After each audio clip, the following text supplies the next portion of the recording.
కూటమి తరపున సభానాయకుడిగా చంద్రబాబు ఏకగ్రీవంగా ఎన్నికయ్యారు. సీఎంగా చంద్రబాబు పేరును ప్రతిపాదించారు పవన్ పురంధేశ్వరి.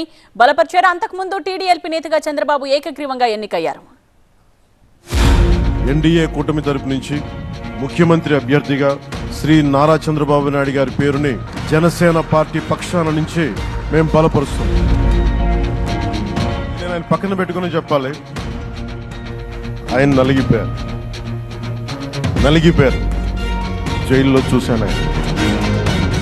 చంద్రబాబు నాయుడు గారిని మన నాయకుడిగా ఎన్నుకోవటం నేను దాన్ని సమర్థిస్తున్నాను అని చెప్పి తెలియజేస్తూ, ఒక్క మాటలో చెప్పాలంటే ప్రతి ఒక్కరూ మనసు పెట్టి పనిచేశారు. అందుకే ఈ గెలుపు వచ్చిందని చెప్పి కూడా నేను మీకు తెలియజేస్తున్నాను.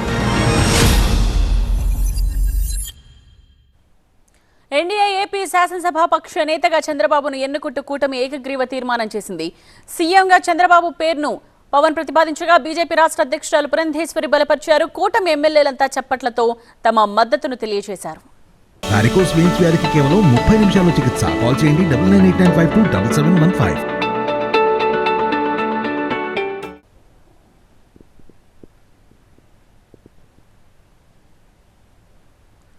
చంద్రబాబును పవన్ ఆలింగనం చేసుకుని ఆ తరువాత చెయ్యి పట్టుకుని భావోద్వేగంతో ప్రసంగించారు. అద్భుతమైన పాలన అందించాలని ఆకాంక్షించారు.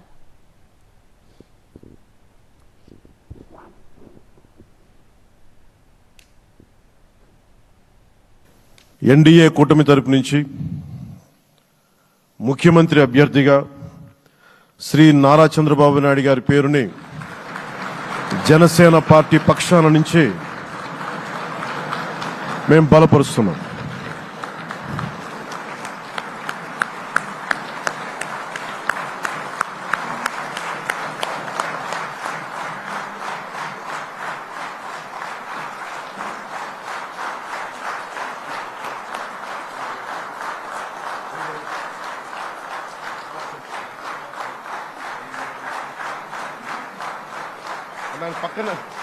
ఇది నేను ఆయన పక్కన పెట్టుకుని చెప్పాలి, ఆయన నలిగిపోయారు.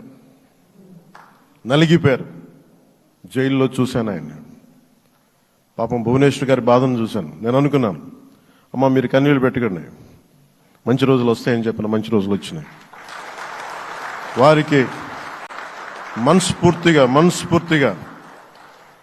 వారికి నా హృదయపూర్వక శుభాకాంక్షలు. మీరు అద్భుతమైన పాలన ఇవ్వాలి అందరికీ మనస్ఫూర్తిగా మీకు నేను తెలియజేసుకున్నాను సార్.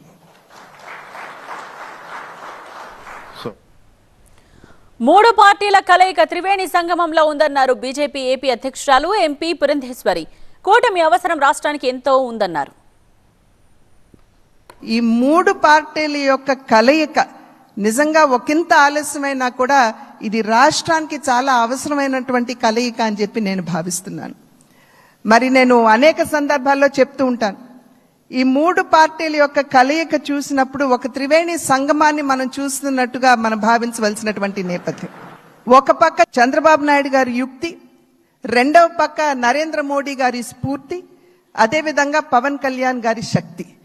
ఈ మూడింటి కలయికే ఇవాళ రాష్ట్ర ప్రజల ముందు ఈ యొక్క అలయన్స్ గా కూటమిగా ముందుకొచ్చినటువంటి విషయాన్ని మనం అందరం కూడా గమనించవలసినటువంటి అవసరం చాలా ఉంది.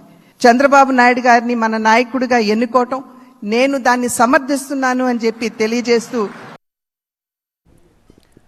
ప్రజలు మనకిచ్చింది హోదా కాదు బాధ్యత అని ఎమ్మెల్యేలకు సూచించారు టీడీపీ అధినేత చంద్రబాబు. విశాఖ, కర్నూలును అభివృద్ధి చేస్తామన్న బాబు అమరావతి మన రాజధాని అని స్పష్టం చేశారు. 10 సంవత్సరాల తర్వాత మన రాజధాని ఏదంటే చెప్పుకోలేని పరిస్థితి. ఇప్పటికి కూడా మనకు గుర్తొచ్చేది ప్రజావేదిక విధ్వంసం. అలాంటి దుర్మార్గమైన కార్యక్రమాలు జరిగాయి. ఇవన్నీ కూడా గుర్తు చేసుకుంటూనే కక్షపూరిత రాజకీయాలు కాకుండా కన్స్ట్రక్టివ్ పాలిటిక్స్కి మనం ముందుకు పోవాల్సిన అవసరం ఉంది.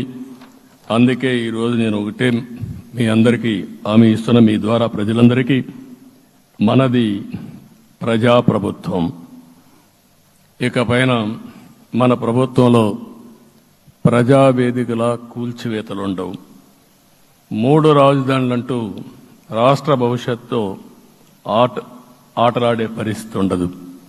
మన రాజధాని అమరావతి, అమరావతి రాజధాని, ఏ కోశాన కూడా అహంకారం ఉండకూడదు, అరాచకం అనేది ఎక్కడా కనిపించకూడదు. ఈ రాష్ట్రంలో అశాంతికి చోటు అనేది లేకుండా ముందుకు పోవాల్సిన అవసరం ఉంది. రాష్ట్ర ప్రజలందరికీ హామీ ఇస్తున్నా, సీఎం వస్తున్నాడంటే చెట్లు కొట్టేయడం, లేకపోతే రోడ్లు మూసేయడం, షాపులు బంద్ చేయడం, పరదాలు కట్టుకోవడం అవన్నీ ఉండవు. సీఎం కూడా ఒక మామూలు మనిషిగానే వస్తా, అందరితో కలిసి ఉంటాం. నేను సీఎంగా ఉన్నా, మా మిత్రుడు పవన్ కళ్యాణ్ గారు ఏ హోదాలో ఉన్నది కూడా రేపు అనౌన్స్ చేసుకుంటాం. మేమందరం కూడా సామాన్యమైన వ్యక్తులుగానే వస్తాం మీ దగ్గరికి, మీలో ఒక వ్యక్తిగా ఉంటాం. మాకు హోదా సేవ కోసరం తప్ప పెత్తనం కోసరం కాదు. ఎన్డీఏ కూటమి తరపు నుంచి ముఖ్యమంత్రి అభ్యర్థిగా శ్రీ నారా చంద్రబాబు నాయుడు గారి పేరుని జనసేన పార్టీ పక్షాన నుంచి మేము బలపరుస్తాం. నేను ఆయన పక్కన పెట్టుకుని చెప్పాలి, ఆయన నలిగిపోయారు. జైల్లో చూశాను ఆయన. చంద్రబాబు నాయుడు గారిని మన నాయకుడిగా ఎన్నుకోవటం, నేను దాన్ని సమర్థిస్తున్నాను అని చెప్పి తెలియజేస్తూ, ఒక్క మాటలో చెప్పాలంటే ప్రతి ఒక్కరూ మనసు పెట్టి పనిచేశారు. అందుకే ఈ గెలుపు వచ్చిందని చెప్పి కూడా నేను మీకు తెలియజేస్తున్నా.